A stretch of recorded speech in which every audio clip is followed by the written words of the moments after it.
Lumalalim na ang gabi pero hindi pa tapos ang trabaho, no? We have one more battle dito sa Summer Qualifiers ng CFS SEA Masters. O nga pala si Ramon, kasama ko si Joshua at syempre, with the battle between Execration versus EXGOV, we have the best seats in the house nga naman. At sure ako na kayo din naman mga tropa. Josh, it's been one hell of a day so far, no? We've had an upset on one, malapit na ma-upset sa isa pa, no? Ngayon, pag EXGOV at saka Execration ang pinag-uusapan, where does the power level comparison kind of say to you, pare?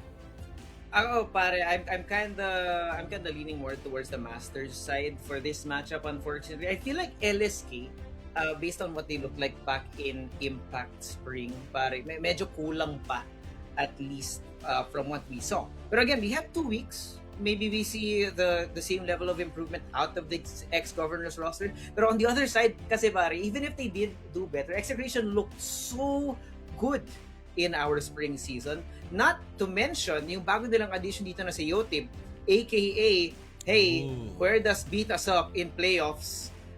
Let's take their sniper. You know what? Respeto, no? Ball recognizes ball. Ang sinasabi nga naman ng mga bata ngayon, no? At I like the Yotib pickup, diba? A young sniper na pwede mong ipalit sa isang ZYK nga naman. That I heard is also gonna be taking a new role nga naman sa Execration. No? So, hopefully, the veterancy of ZYK could kind of guide yung magiging bagong role dito ni Yotib. Same could be satisfied for Execration. Now, new leadership role in MVA siya daw yung magiging caller para sa team na ito. So, a lot of new shoes to fill, a lot of new roles. So, syempre, it's a lot of cooks in the kitchen. Sana'y makaluto sila na napakasarap na pagkain. For ex-governors naman, feeling ko, low expectation syempre para sa ating dalawa. They also have a new sniper in their helm, si OB, na feeling ko, pwede tayong gulatin, no? Kasi we absolutely have no idea kung sino yung batang to, pare. Where did he come from? Saan siya napulot? Yun yung malaking tanong. Lalo na, no, itong ex-governors, pare, they were not even able to make it into the playoffs ng Impact, pare. They were denied that by SGJ in the rankings, the eventual winners ng Impact. So ito yung map veto natin. Ex-governors starting it off on compound for us, which is an interesting pick to me. Knowing na medyo nakakatakot si Yotib on this map, but well, we'll see. Okay. Maybe they kind of forgot. Sino wala ba nila. Pero gets naman since maybe this is the map that they like to practice it a lot.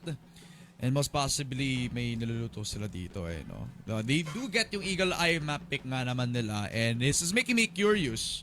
Since they have Yotib as a sniper, feeling ko, isa tong malaking frag movie para sa kanya, no? Given that the map will be very sniper-focused, given the fact that feeling ko kailangan ng respetuhin to ng ex-governors, no? Port naman being that decider another Yotib map in mind entirely, feeling ko, a lot of spotlight also has to be felt para dito sa dalawa nating attackers din. No? We have CBN as well as Fall X. CBN, very consistent, napakalakas, at saka bago din yung role niya that he actually embraced full arms, diba?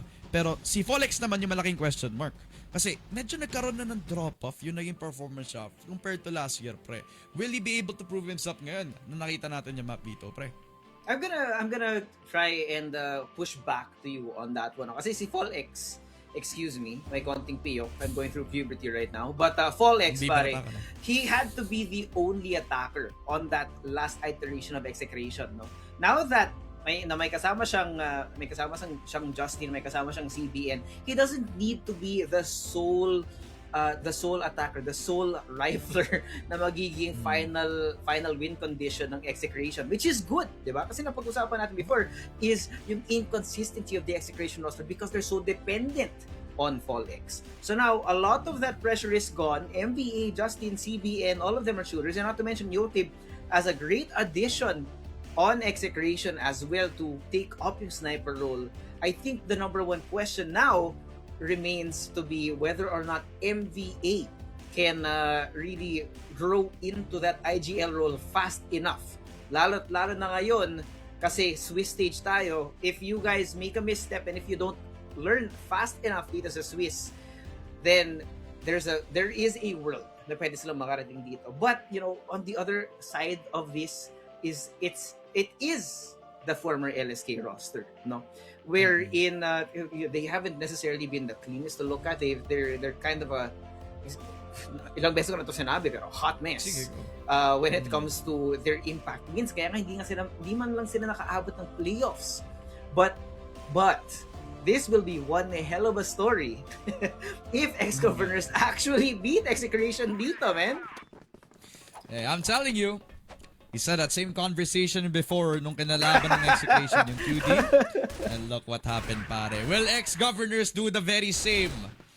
After 2 weeks of that competition, we'll find out now. BL side para sa EXGOVERNORS. At si Jessan yung naglalaro din. Wait, so it looks like they have 2 snipers na pwede maglaro dito for EXGOVERNORS. It looks like Jessan's going to be the main sniper as of right now. And you actually see OB with with an EBR at the moment. But MVA will be first contact dito sa my cat. Will he be able to be picked off by Hanshu knowing that YouTube is right close by? Ooh! Good opener. It's a kill. On towards the other IGL as well. Youtube with 1. Pero SDL, grabe yung punishment. EXGOVERNORS putting the pedal to the metal. At gusto nila pressure rin itong si Justin. Let's decide to go back and play a little bit more passive. Oh, he has to be playing passive para kasi he's lost all his teammates here. He has to wait inside of batteries. Again, one of the most defensible positions in New Compound. But wala siyang backup as of right now. And it's way too quiet. Para. Kaya hindi rin siya pwedeng mag-overextend knowing na hindi rin pwedeng mag-over-rotate itong Execration. Again, we talked about the individualistic plays that happened to become the bane of the Execration's existence time and time again. And that's another one of them. Another one of those individual moments. Justin, hindi kailangan gawin yun, no? Mag-peek at tagulat na lang siya na may nakahanda na sa angulo. EXGOVERNORS have planted the C4 down. Volix! He has the sniper in hand now. Looks like he wants to bring up a little bit more of that pressure. CBN, what a headshot! Uppercut, left hook, grabe! Ni-knock out si Hangshu. All down to DLR, it's all the way down to him. Patay si CBN. Folex, the conversation's all around you. Do you need to get the clutch? And he does so with the USP. The bunches of Execration just keeps on hammering. Kaya na-prove nila kung bakit sila ang nasa uppercut na Masters. First strike dito sa Battle of the X's, pare. At si Fall X din. Yung clutch of all things. I told you, it's unsustainable yung Execration before having to always depend on Fall X. He can't always have the same form.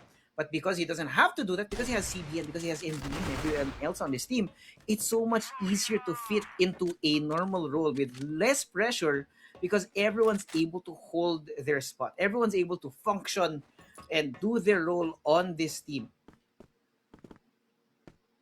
Yeah, you could say that the roles could be a little bit easier to designate, Kind of see the potential of this roster shape up right now.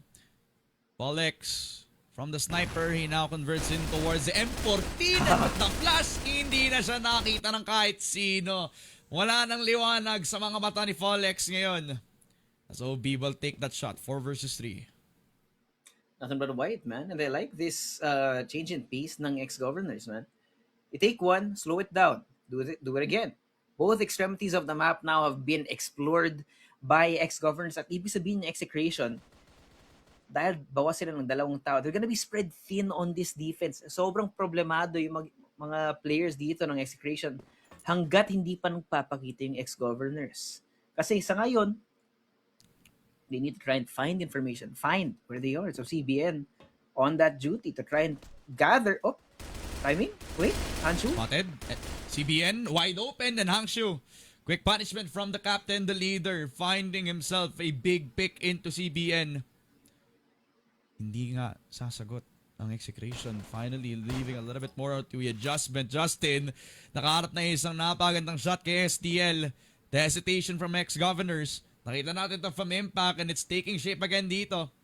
Sa Summer Qualifiers, Justin, proactive sa push niya. All or nothing para kay Justin. Gets the shot in. Hangshu down. OB sumunod pa. Justin, the sole game changer para sa Execration, has now forced a 1v2 para kay DLR. When 15 seconds, wala na siya magagawa, pre. It is just a quick scope para kay Otib and a 2-0 para sa Execration. Yep, there you go. Buti na lang, no, yung mga clutch moments na nakukuha ng Execration dito, kind of make up for those small mistakes. But again, dito lumalabas din yung experience ng squad na to, no? How they're able to navigate yung mid-rounds nila to make up for those earlier moments that aren't necessarily the best. Pero as of right now, no, ex-governors, they haven't really been doing anything special. Yes, they're playing slower. I do like yung ginawa nila that last round. Pero what happens then? What happens in the mid-round when things start falling apart? Yun ang magiging tanong. Yun ang magiging test for ex-governors to get past this Execration roster. They give away the life of DLR, which is also kind of his own fault din kasi medyo pinapalagad niya sa smoke si CBN. But to be fair, yun din naman yung position ni CBN kanina pa, so probably just a way to fish out the pick so far. Ex-Governors in a 4 versus 5. Medyo passive pa yung parehong teams natin. Okay lang yan. Yeah. Little pause in the round para sa ex-governors. Jessan, what does he see? Can he see anything is the question. Kasi si Execration na very safe yung mga angle na hawak nila sa as of right now. But only time will tell, no, if they can eventually get the correct timing. It looks like the A side take is gonna be there. Fall is Folex right around the corner. Folex gets blinded by his own teammates. Flash din, pre. That is unfortunate. Ex-Governor, sabi niya, thank you for the freebie, pero Justin, what the... Punta kay OB, there's no way that they're gonna be able to throw this round away. Hangshu pushes a little bit too far. Execration, sabi nila, thank you so much, ex-governors. They take the round 3-0. Yeah, these rounds, pare, despite the slow tempo na ginagawa ng ex-governors, hindi nila mahanap, hindi nila ma-piece together yung jigsaw puzzle na hinahatid ngayon ng Execration. It's unfortunate. There are a lot of moments na pwede nilang kunin to individually actually just take these fights. They can shoot back, pare. But the problem is, what does the macro look like? Well, how do you develop map control and create opportunities for your team? Like this one right here, Justin pushed all the way up through CB to find the C4 of all things. At si Folex din, syempre, nakikita niyo na-gadget si Justin. Na Folex is reminding us that he also is capable of doing that in nga lang DLR. To punish Folex for the prolonged a lot of time na nandun siya sa may exit. Pero grabe, no? Justin moving around the map just like that. I mean, hindi mo yun matuturuan sa mapping spray. Talagang ganun kabagsik lamang si Justin and Jessan. Okay. Rolls back the ears. Finds the shot kay MVA. It's now a 3v2. CBN. Ito lang may ecoms dito na medyo makapal sa may mid, no? It should be buying them the time. And CBN is a pretty hot shot with the trigger. As long as he doesn't reveal his position too early. So he gets away, backs off sa curve. At ngayon, no, maintaining yung man advantage na meron ng Execration sa ngayon, Yotib will wait with bated breath sa pagtawid ng ex-governor sa kabilang buhay. I mean, the challenge here was to either push into the sniper, go back to pillars para makita tong si Justin na kanina pa nagawan tap. Or maybe just never answer the question at all. Justin with the flank of a century dito kay Jessan. 4-0 na para sa Execration. Yeah, I mean, they're doing the best that they can para mahirapan yung lahat ng push na ginagawa dito ng ex-governors, pre. Yeah.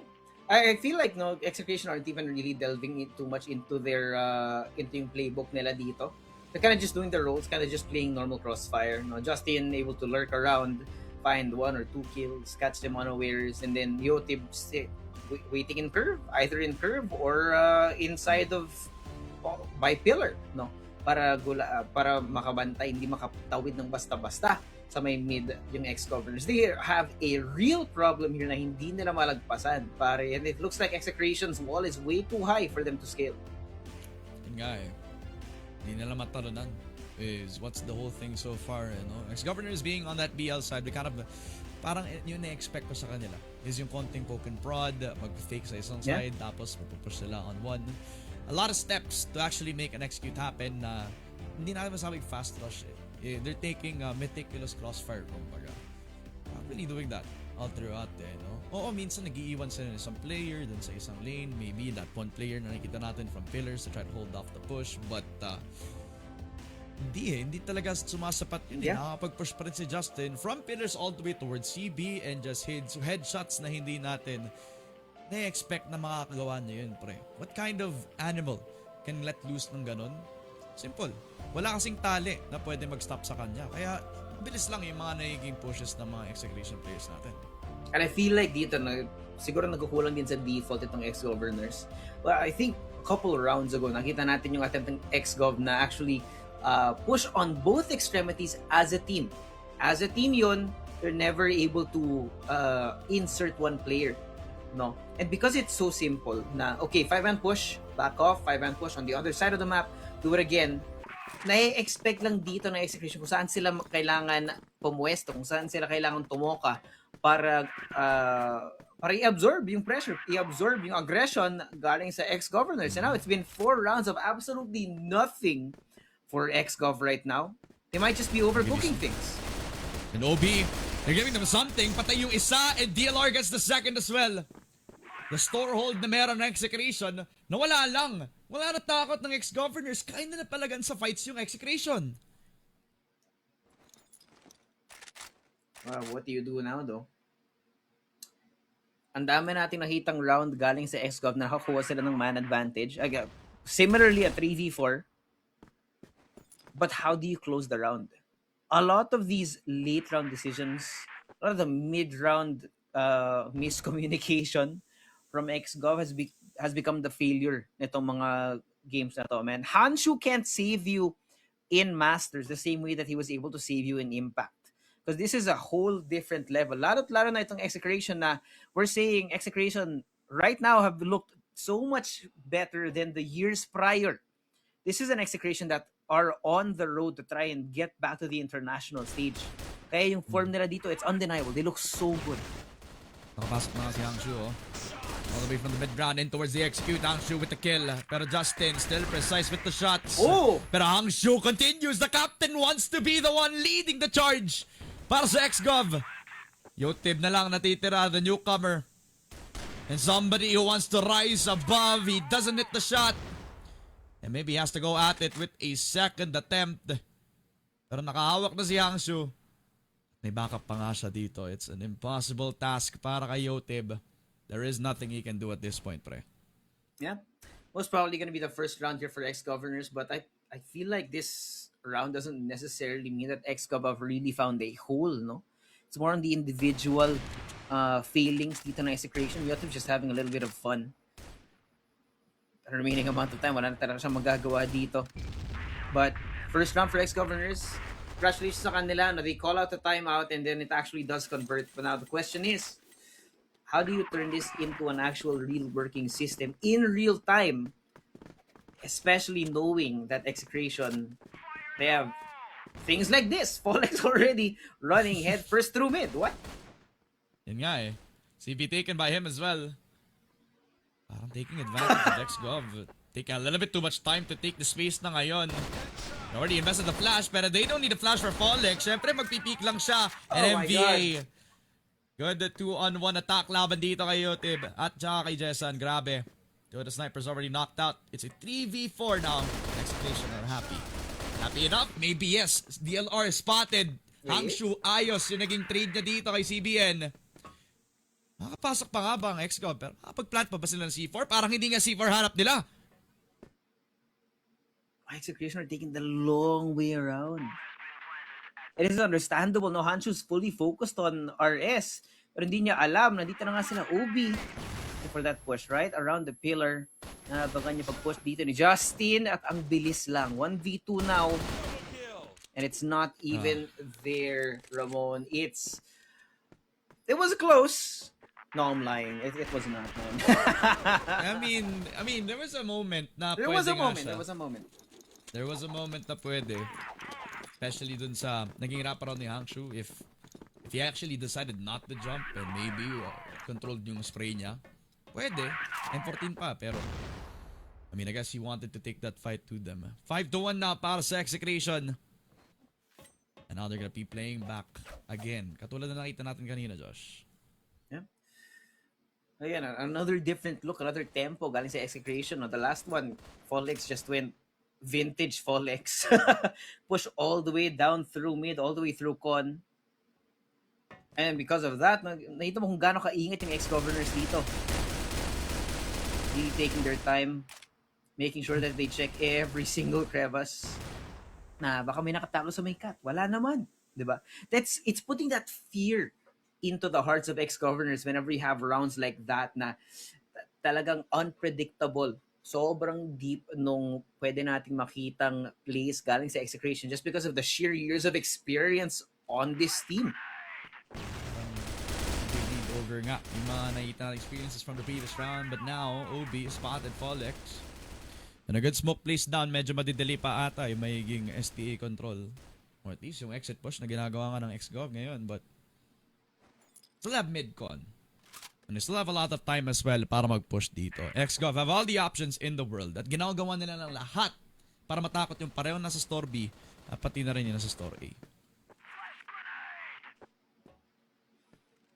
Time being taken though. Wala pa namang namamatay dito galing sa side nila, but they're taking all their time towards curve. This might actually work if they can get the right timing, but MBE is already here. That's the damn C4! It's the C4! That's the C4 down, and that's also CBN just continuing his reign of terror sa headshots. Nanaat niya sa EXGOV. That slight hesitation on that mid-rounding for EXGOV. Yan na nagpaubos sa kanila. As Execration, we're the ones who put the pedal to the metal and find themselves 6-1 laban sa EXGOV. Despite that one blip na nakita natin out of ex-governors kanina, ayaw pa rin magpamigay ng rounds ng Execration. And again, look at the CB control. MVA is already here. They fully pushed up, fully committed. They will be catching SDL, but the rest of ex-governors has yet to be seen. But Folex is already there! Huh? They're all looking! They're all looking dun sa may mid! Saan kayo nakatingin? Sayang sa EXGOV, they're getting rammed down by Execration! Yotem spotted SDL, the only man alive! Sa naging pillar swap, sa naging push sa CB, ang daming ginawa dito na Execration. SDL, what can you do, man? Only a sniper, pero wala yan sa USP ni Folex. 7-1 para sa Execration. I am losing my mind, Ramon. What the hell was that round, pare? Kita naman natin, there was an attempt sa may CA baba to actually check. They were looking towards CA. Pero di nila nakita si Paul. This is a small error that was turned into one hell of a problem. Not Justin just waiting. They're just walking into his crosshair. It's a mess. Ex-governors have lost their heads. Pinangraratol na yung HK tapos nakakapatay pa rin si Justin dun, pre. Hindi normal yun, boy. Something has to be said para dito sa EXGOV. They now rely on Jessan. Let's get the kill dito kay MVA, pero it's just a CBN around the corner. An 8-1 para sa Execration. Almost flawless dito sa first half nila. And considering that they were the ones on GR, it's surprising to see them being the ones na aggressive dito, pre. Yep. I mean, what can you even say about that? No? Execration, they're not pulling their punches, man. They're really showing what they want to do. This is their opportunity para na i-perfect, i-practice kung ano yung bago nilang system around MVA, around Yotip, around Justin and CBN, their new roles, their new the changes in how they want to function as a squad. Kasi with CYK now not calling the shots anymore, they need to figure out something else on the server. And it looks like pare na yung experimentation being back in the lab is really working out for Execration, at least against ex-governors right now. Parang since then, after the QD game in the playoffs, it kind of became a moment of reflection din, no, para sa Execration. Oh yeah. Alright, guys. I think something has to be changed, no? And I'm not talking about the roles between like Folex and CBN anymore kasi they already implemented that nung pumasok tayo sa spring season pa lang, eh, no? Something has to be said tungkol sa sistema ngayon ng Execration, where in a lot of the high pressure games, nagko-collapse sila in a lot of them, eh, no? So something really needed to be changed in the system. One part was definitely the leadership change ka naman. Now MVA being the one to now call the shots, and also Yotib now providing a little bit more of that young talent dito sa Execration. It's giving me a lot of hopes na baka nga magiging mas fresh yung magiging roster na to dito. Back into the ball game naman tayo ulit. 8-1 now for Execration. They're not gonna be the ones to start on BL. And I know that it is gonna be methodical, pare. Oh yeah, you're already expecting it. Now OB, I do like this though from ex-governors. They do have that space sa store B natin, but what do you do from here? Now is the question. If you can get the information, what is the next step? Kasi Hanshu, again, yung naging saving grace ng ex-governors so many times during the Impact season, not necessarily having been given the opportunity here to really shine. Mostly because it's a completely different system that they're going up against. It's a completely different level of CrossFIRE na kalaban nila ngayon. So, Hanshu on this small little off angle will be met with the utility in his face. Can he get it? And can Obi save his booty? OB already started strong. Only gets a second frag as well. But CBN punches back. At yung inabat ni DLR, isang napagandang headshot kay CBN as well as DL catches Justin on the rotation. Ooh. And EXGOV got a clean G around on a second laban dito sa Execration. I like that. I like what I see. But then, no, that really wasn't necessarily the most complex. It wasn't the most thought out round galing sa Execration. Tira natin kung ano yung magiging response ng Execration dito, knowing that dalawa lang naman yung round na kailangan nila mapanalo dito para panalunin yung new compound.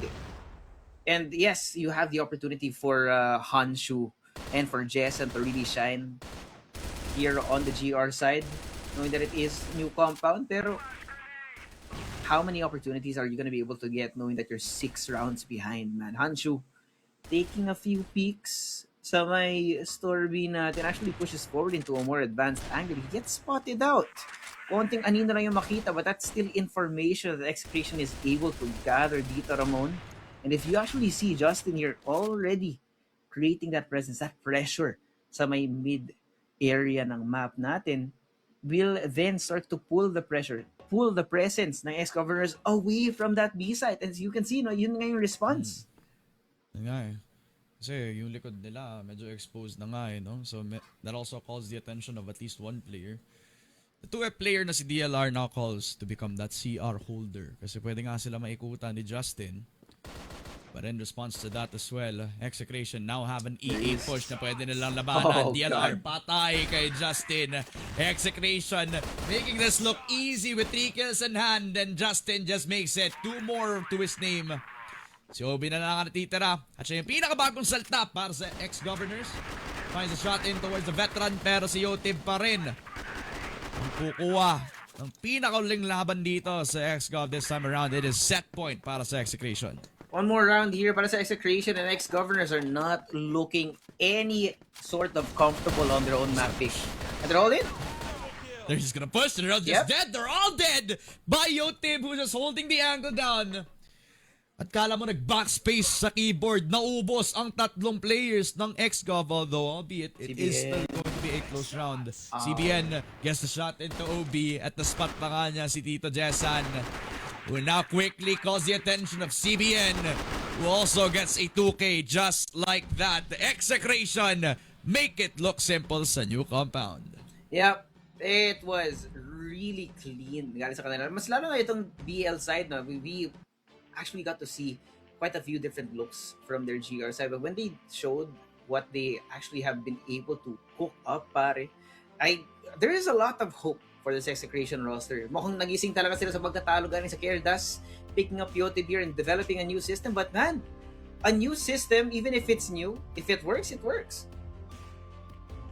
Yun nga eh. And you didn't really see a lot of lapses in the calling as well for MVA. And honestly, not a lot of situations where they needed to do the mid-round. Siyempre, the firepower just spoke for itself. In a lot of the rounds na nakita natin, even on GR, it was very stellar holds dito from that cat hold, from that store B control, from the pushes in mid-con, as well as, you know, the one man that they needed as a win-con just continuously popped off dito sa Execution, and that was CBN, pare.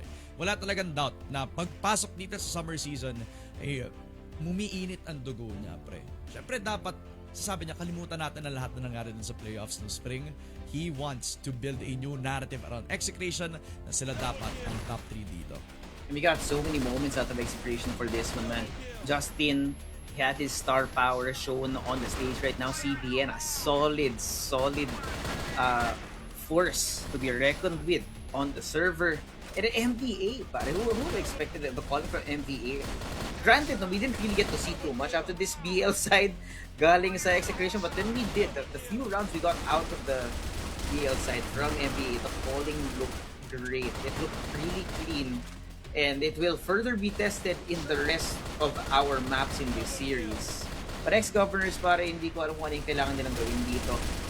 Jessan is there. There's a lot of pressure on him. Medyo nakukulang dito. Everyone else really, DLR, STL, parang hindi sila nag-e-exist in terms of impact here on new compound. And it really shows, man. Look, 6, 7, dang it. No, I didn't mean to do that. Pero it's unavoidable, no. Pero yun nga, back to what we were saying. Hanshu and DLR, they were trying their very, very best.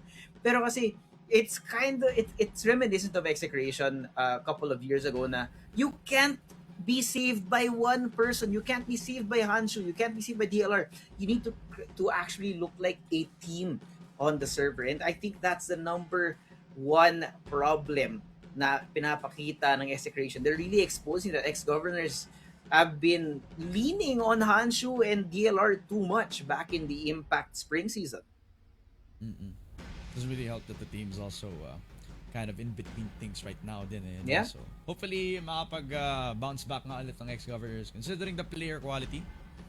Specifically, the two players that we always kind of mention for ex-governors, hopefully, makakabawi pa rin sila dito. Pero, all the spotlight is on CBN. Wow. Siya nga, yung magiging set MVP natin. 3 flat ang kanyang KD ngayon. Pero yung pinakamagandang pwede nating ipakita ngayon is yung headshot per kill niya, pare.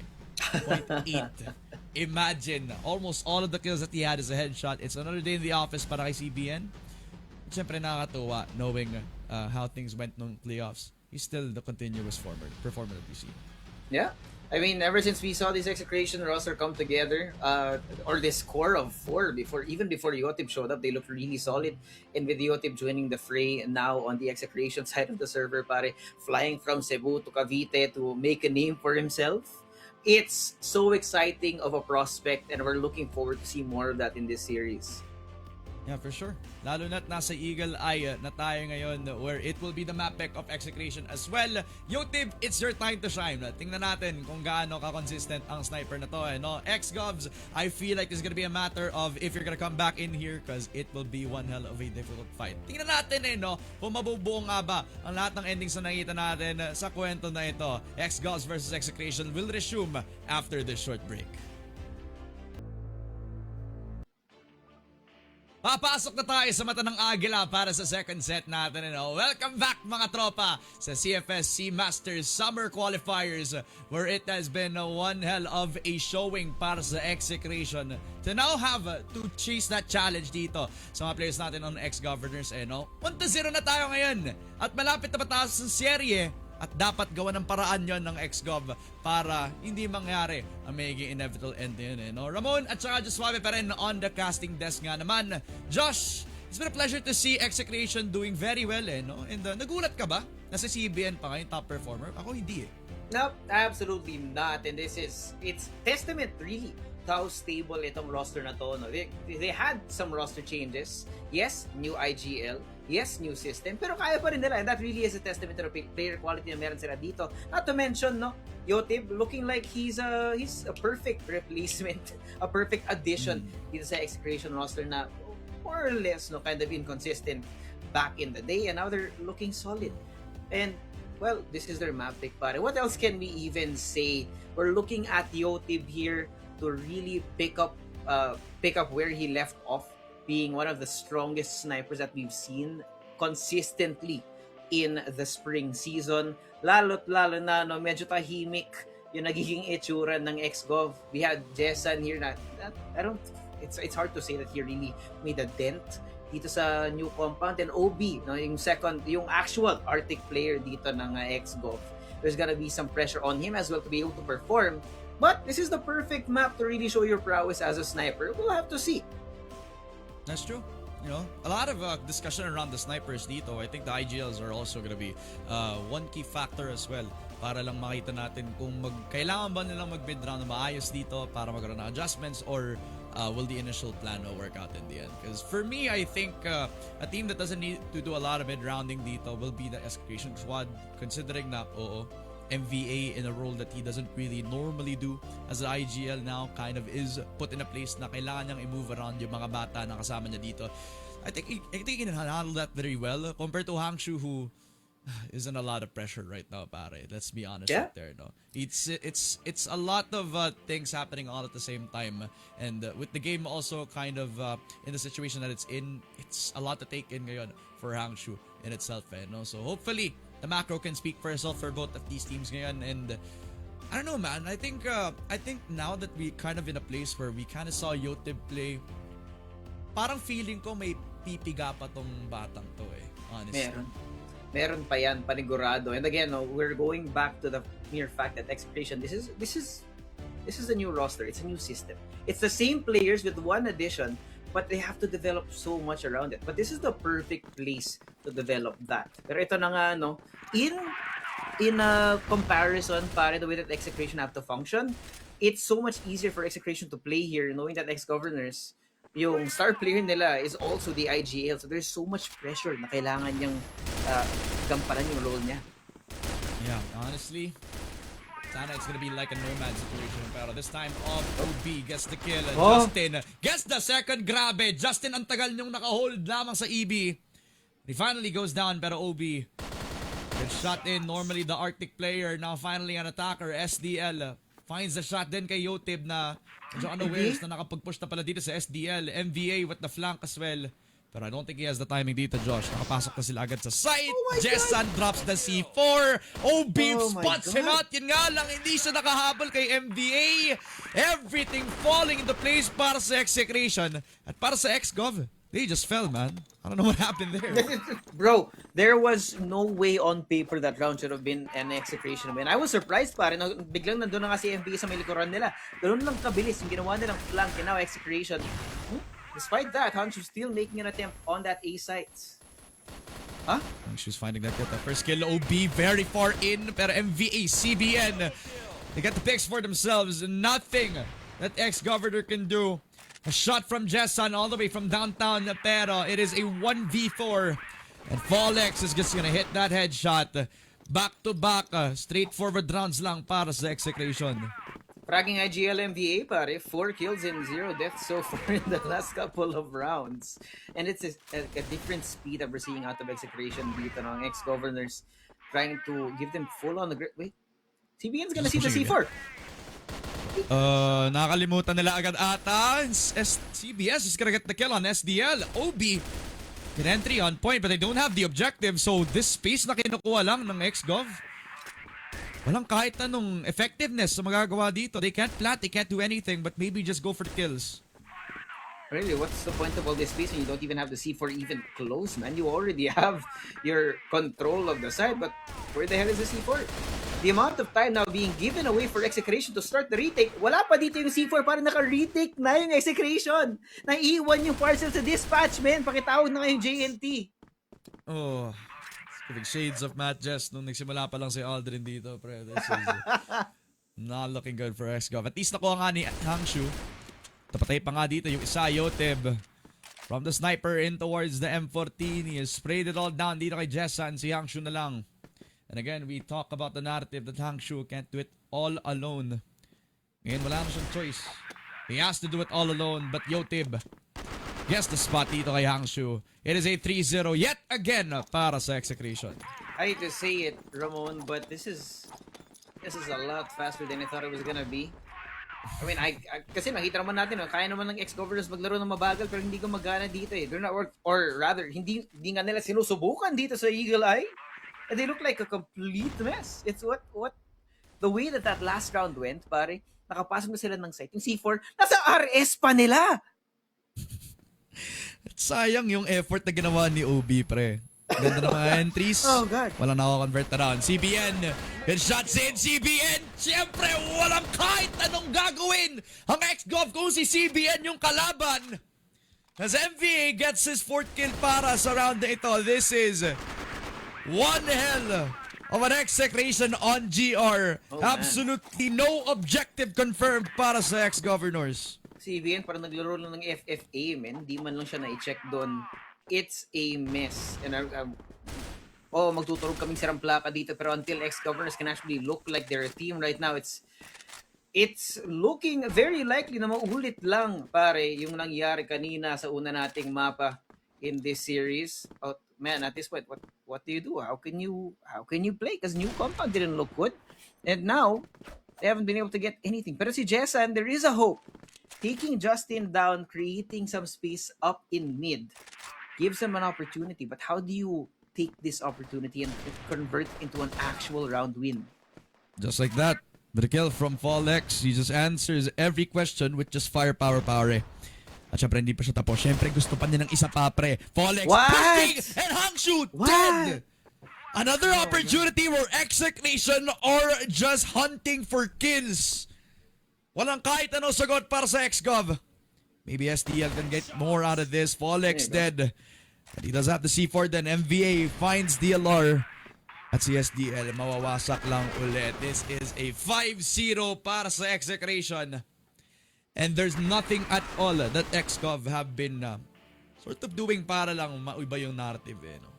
Yep, understandable timeout dito ka na sa EXGOVERNORS, no? Well, Jason might be back on the server, pare, pero mukhang hindi pa yata ayos ang mga boto-boto. Unfortunately, para sa EXGOVERNORS, no? If they look, I don't even how do you describe this team right now? It looks like they're grasping at straws, pare. Have you heard of the spaghetti method, Ramon? Sabihin mo sa akin, ano yung spaghetti method? Pare, you throw spaghetti at the wall and hope that something sticks. And so far, wala pang nagsistick. Because it's 5-0 on Eagle Eye. Oh boy. Akala ko para sa XGov yung spaghetti kasi pababa sila ngayon. Same pa rin naman yung pareho natin sinasabi. No? But I guess that is true. It's so interesting to see na ngayon yung state ng Eagle Eye ng dating LSK. Where if you compare that to the SGJ game, it was really damn close, pare. They were this close on trying to qualify off of a good flank coming through from Hotel, thanks to Jessan, honestly. And it's the same player that has tried to net them a lot of openings ng laban sa SGJ. The problem is, we're not talking about SGJ right now. It's an Execration that is refining yung individual performance nila. And it's at the point na hindi na nila kinailangan yung sniper dito. Albeit a sniper-heavy map, Yotip didn't really do a lot of the heavy lifting. It's been Fallex at saka si CBN. Sabi natin nagiging hirap na hirap yung XGov dahil sa dalawang players na yun, pre. Imagine that. Yun nga parang walang kahirap-hirap yung ginagawa ng Execration dito. It's they just look really good, man. Dito tayo babalik din sa narrative ng yung quality of competition. What happens when you put Masters teams against Impact teams? And I feel like this series right now is the full on ito yung expectation natin for the day. There will always be some stragglers, some exceptions, but this is the rule. This is the prime example of what you would usually expect if you were going up against a full-fledged, experienced veteran Masters team versus, yes, meron tayong veteran presence on EXGOVERNORS, but when you're in Impact, pare, the competition is just not that high level. Obi's already taken space dun pa lang sa may door. Good smoke. Placed down. Laban kay Yotib. He is expected by OB. And unexpected para sa sniper. Para Justin siya yung lason. Si Justin pa! Oh no. Ang nakapagpatumba kay Angshu. Fallex gets another kay DLR. Hexgov. The strat that they had. The effort that they made. Nawala lang. Dahil sa Execration.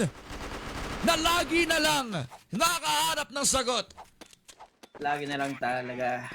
The layers of the defense dito na pinapakita ng Execration.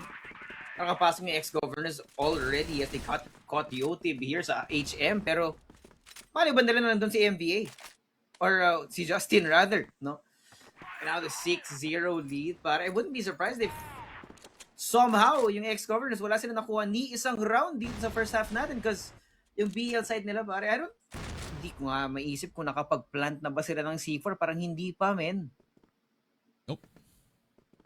Not once. It's always been attempts para makuha yung hotel na yan, but they've gotten close. Kung inaalala na lang masipa pa rin sila. Pero, I digress. Still, LB being pressured on Fallex. I don't think you can take this fight, pare. Despite the opening that we've seen from OB, yung conversions na lang hinahanap natin, pare. And we're talking about that from somebody who's expected to be a sniper. Yeah. And you know what also irks me dito, pare, is on paper, no, supposedly OB is standing in here, is joining this team as a sniper. He hasn't been doing that. In fact, ex-gov right now, this isn't the lineup they have. Exactly. OB, an attacker, patay si Yote, but CBN gets one. MVA expected na sa garage, patay na agad. Because of the lurk na nakita natin from SDL. So despite the hesitation for EXGOV, nakakabawi pa rin sila with the trading potential. Pero 1 minute on the clock pa rin. This could all fall apart in just one bad call. Or this could turn around if Execration are the ones who actually make the bad play, pre. Balik mo na disiplina dito yung Execration, men. Alam naman natin kung gaano kadisiplinado itong mga to. CBN playing as the anchor here. I think Hanshu saw him, but Justin should be expected with the wall bang. And they're falling apart. A DLR para mo ito mako-convert. I don't think he can. CBN pa kalaban niya. DLR is not even needed. Just confirms the frag. And Folex is gonna be the one to take down DLR. It is 7 straight para sa Execration. At overall, if we see a 10-0 sa Summer Qualifiers pa lang, I'm gonna lose my mind. Hangshu now, no hesitation. And OB gets another. There is no way that they will get this one round because of an LA push. That is 3 para sa EXGOV. Justin and Folex, susunod pa nga ata, and they already steal the numbers away because of a mid-push from Hangshu. And they also close out Jessan 2v2. So kung mati dito yung ex-governors, man, they got the space but they got a little bit too dicey. The only thing is, no, at least medyo nasakta na nga si Folex so far. So he should be having a little bit more trouble getting himself back into the site knowing na duguan na nga siya dito. So Justin, 1v2 on this flank, not gonna be granted anything. At last, pare, at last. Ex-governors, as soon as you said it, pare, as soon as you said, possible 10-0. We actually jinxed it, pare. I'm just saying, it was gonna happen at some point. Pero buti na lang hindi nangyari, no? And for ex-governors, Jessan, good on them. Nakakuha sila ng picks. Napatay pa nga nila si Folex ngayon. At kanina din, decisive na at least yung pag-push kanina ni Hangshu from that HB position, or that mid-side push, excuse me. They finally found a window for themselves. And hopefully, dito sa magiging next round before we swap sides, continue that theme. And it's an LA push para dito sa EXGOV.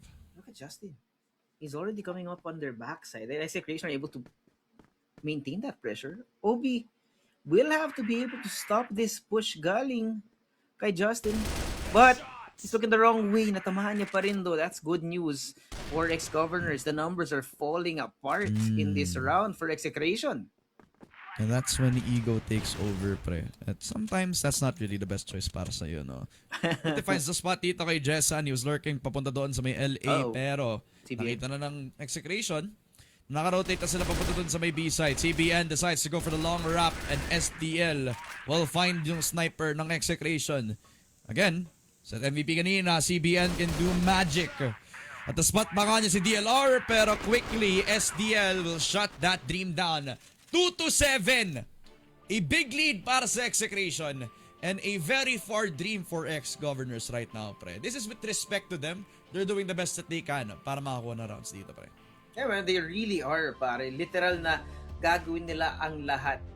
Throw everything, including the kitchen sink at your opponent. Then eventually something does work out, and yes, they did. Pero ang tanong kasi, pare, is it too late? Yes, they got 2 rounds, but now they need to worry about 5 rounds continuously from an Execration that looks like they have really good calling on this team so far. At, I mean, on the GR side, pare, what do you really do here other than call out a pre-round strat and wait for it to work out? Kasi ngayon, ang Execration, this new system, the new roles that they have been picked up around this roster, na nakita natin napakalinis back on our first set on a new compound will be once again displayed in full glamour dito sa Eagle Eye 2.0 if they look the same, if they've actually been able to practice. And mind you, this is their own map pick, so we're expecting a deep strat book on the BL side galing sa Execration. For sure. It'll be multi-layered to say the least, no? Or maybe sometimes it can be as simple As a split push from LA and to door mid as well. Hangshu expects that, gets the kill kay Folex. MVA gets a 1-for-1. At yung kamuntikan pang exchange sa parehong teams, it results into Execration taking over that LA push. 2 versus 3. Jason and OB, sila yung magro-rotate all the way from B site. And quickly, Execration are just polishing that post plant. Napastuan dito, CBN. I gotta put that down, hiding in top 8. Justin will be first contact as they make their way through exit. And he's able to take down Jason early. Not long after that, pare, the conversion of the round. And again, no, yung sinasabi nating layered attack, the layered post plant from Execration has now netted them another round, pare. Only 2 more needed to close off this series and get themselves into the upper part ng ating Swiss bracket. It's the best thing para sa Execration. They need that confidence boost and they need to remind everybody that they still have the top-rated players. And Folex quickly shutting that down. CBN gets another one kay Hangshu. Execration mukhang gutom na at gusto na lumamon ng mga ex-governors. OB gets the kill kay Yote. Folex finds the headshot kay Jessan and they finally know where the newcomer is gonna be coming from. All the way from the flank and CBN gets that headshot. 9-2 is the score at mabubulsay na ata ang ex-governors. Nakikita na nga natin yung kapanalunan dito sa Matanglawin, pare. Isang round na nga lang para sa Execration. And now, what can they cook up? Because ex-governors, they tried playing inside the sides. Pero kasi that sheer space na kinuha, the sheer velocity ng pag-approach ng Execration, hindi nila kinaya. What lalo na ngayon na nakuha si Jason kaagad ni Yotib and Justin coming in from mid as well. It's a problem. Ooh, good spray. At hindi pa niya kailangan i-convert kasi CBN, the push on LA is absolute. Walang kahit sino ang nakapagpigil sa Execration na makapasok. And OB struggling, and the struggle is real para sa ex-governors. Execration with a 2-0 statement sa lahat na nasa Swiss stage. No anomalies in this last series, pare. Execration looking clean as ever. The addition of Yotib looks like it's been fully accepted and fully developed into a system that just might work with enough time that has been given. Kasi pare, despite it only having been a couple of weeks for these teams, Execration looked really solid. For sure, no? It's the individuals just taking over sa mga pivotal rounds natin. A lot of good calling from MVA as a debut IGL para sa Execration ngayon. Albeit a lot of experience on his team and a lot of years behind din nga din naman. And, a lot of years, nagkakaroon tuloy ng weight yung lahat ng mga calls dito na MVA. Alam niya since the moment that he started from Pacific, all the years passed by, all the championships just reminded him of the best things that he can do in any sort of situation. Kind of fits like a glove. Kumbaga para kay MVA, it kind of also enables a lot of the firepower that we already have dito sa Execration. Kita mo, sobrang init ni CBN ngayon. Mas naging confident si Folex ngayon. It's proving to be an Execration that is comfortable here dito sa Summer Qualifiers. More than comfortable, man. They're picking up some of the strangest spaces possible. Na hindi mo may expect kung yung mga, how do they get this timing? Like, specifically, if I'm not mistaken, it was this B push galing sa ex-governors. The MDA was all the way up in their backside na hindi man lang sila nakapasok ng hotel. And it's just that activity, the aggression, and the speed at which they're able to create map control that's really making Execration shine right now here on Eagle Eye. It's a good sight to see that they seem to have learned their lesson. But I'd argue they look even cleaner than how they looked back in the spring season. Development for this team is definitely something to take note of. And they did this with, I'd argue within sa top 4, the bigger amounts, or the biggest amounts of changes on the roster. You could argue that Revenge into SPS is one. You could argue that yung MATTJESS kind of change is also something huge. Pero I think we all really kind of noted out that Execration does not have a problem when it comes to mechanics as they're very talented players. The system has to change nga naman. And this sort of game gives me hope as somebody who likes Execration na baka mas refresh na yung outlook ng mga players natin at baka magiging magandang factor to para sa mga games natin. As overall sa set summary natin, alam kong siya yung MVP, so I normally wanna gloss over this para mabigyan ko ng spotlight ang iba. Pero take a look at CBN. 17 kills? Okay. 15 headshots? Oh my God. Pero the fact that he got 3 deaths all throughout this Eagle Eye map, yun talaga. Yun talaga, pre, Josh. It's some insane things to see, pare. Panigurado, somewhere out there is a bipolar smiling ear to ear, having seen Execration absolutely dumpster ex-governors dito sa ating opening match in the Swiss stage. Set MVP. Are we surprised by these numbers? Are we surprised by these numbers, Ramon? Pre, what? Baho tingnan ng 5.67 KD, pre. I mean, this is just for the set. This is just from the set, pre. I'm not even sure. We finally set our own record dito sa summer season and CBN has set that bar. Match MVP naman, nagulat ba tayo na si CBN ulit because all throughout the games that we've seen, this guy's been always the favorite of the observers kasi lagi na lang flashy nakikita natin. 4 flat ang KD niya ngayon, a kill, almost 2 kills every round na rin, sabihin natin no? At the fact na tumaas lalo yung record na sa headshot per kill, yeah. I'm surprised this guy didn't get 1 headshot per kill. Alam mo yun? Ganoon naman talaga, pare. When you have a team as stacked as Execration right now, no? Attackers doing their job, Justin, Paul X, and even MVA in this situation. CBN playing as the closer for these rounds. Siya talaga yung magiging last defense in the last win condition from Execration. And it's really showing, pare, na even in this new system, the individual game intelligence, para yung game IQ na pinapakita ng Execration dito, despite being such a young team and a new system, it's just ages and ages, pare, of experience that are really coming to fruition dito in this series. Yeah, it's the layers on layers that we kind of see from this Execration team, man. And honestly, it just makes me more hopeful for how this team goes, no? Because the biggest challenge for this team from last year is how's the mental going to be? Yeah. This game is also a pretty good opener for that conversation talaga, no? So hopefully that momentum just keeps going.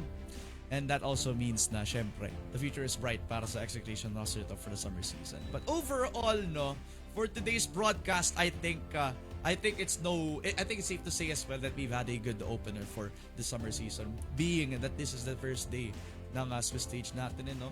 Where the STS win really just reassured us na kaya pa rin nila despite all the news around STS.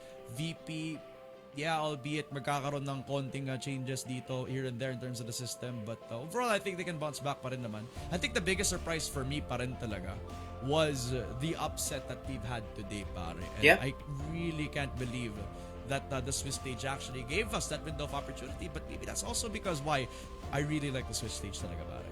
Yeah, it really gives you a test of what you can learn, what you can develop within the Swiss stage, because you need to win 3 or lose 3. Whichever happens first will decide your fate, pare. And I mean, if we're being honest, Ramon, VP, they are that team that likes experimenting. Yun nga, I think we mentioned a couple years ago, no, yung Scarlight meta na sinubukong i-push ng VP. That didn't work out, but they bounced back and went toe-to-toe against all gamers in the international stage, pare. So, despite that upset, I do expect them to land back on their feet. Kasi pare, it's not a single elimination. It's a Swiss stage.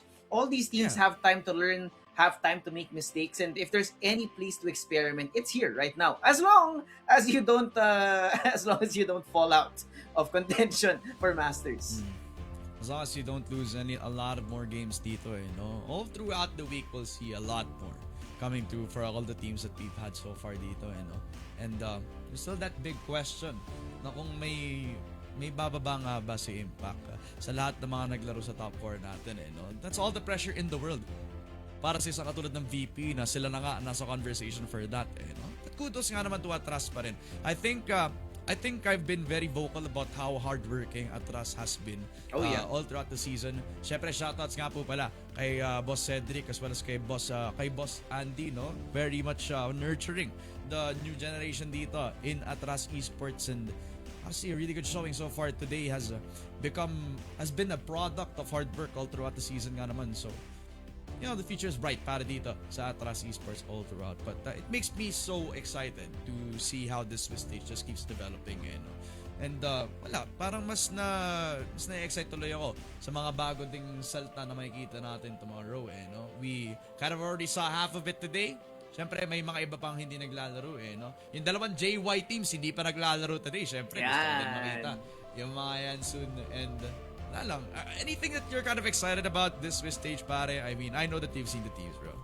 I am excited, pare. There is a real world possibility that we see a reunion of sorts on the server, pare. That's, syempre, tinawag na natin to nung Impact, pare. When SGJ won Impact, VP is waiting to try and smite them down. Talagang ang laking storyline nun when we get to see Tino go against the team that left him behind after they failed on the world stage a couple years prior, pare. And there's just so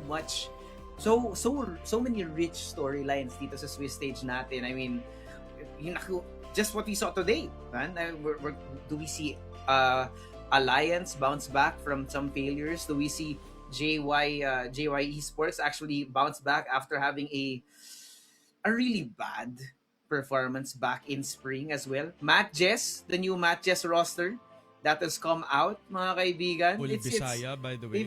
We're going back to pure Bisaya, pure Cebuano roster again. Pare, there is no shortage of storylines.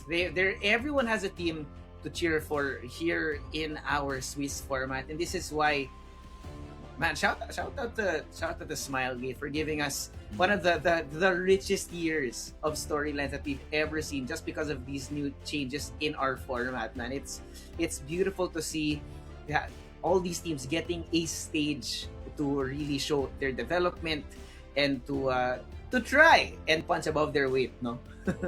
Yun nga eh. It's not every day na nakikita natin yung Impact teams versus yung Masters teams natin.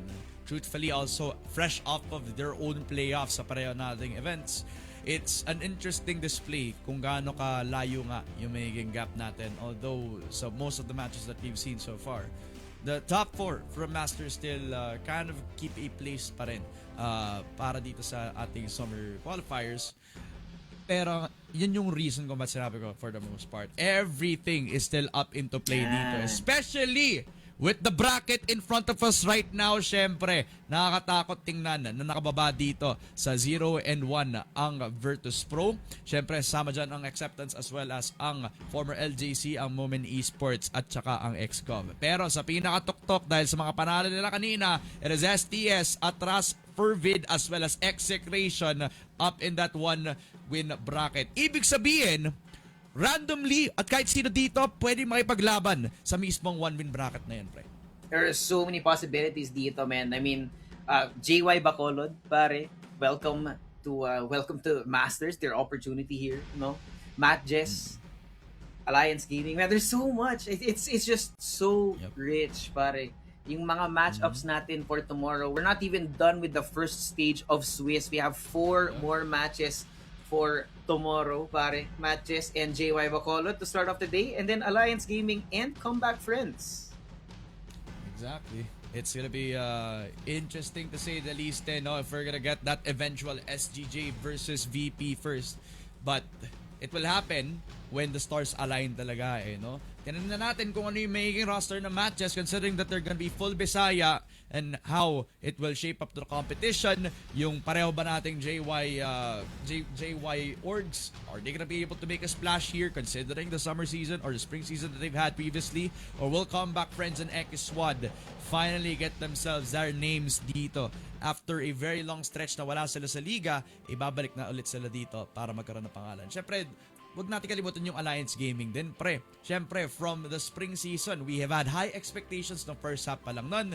Nung pangalawang half natin, medyo nagkaroon na ng downfall, no? Lots of rich storylines na nasabi natin para dito sa susunod nating araw na feeling ko naman, it will live up to the expectation.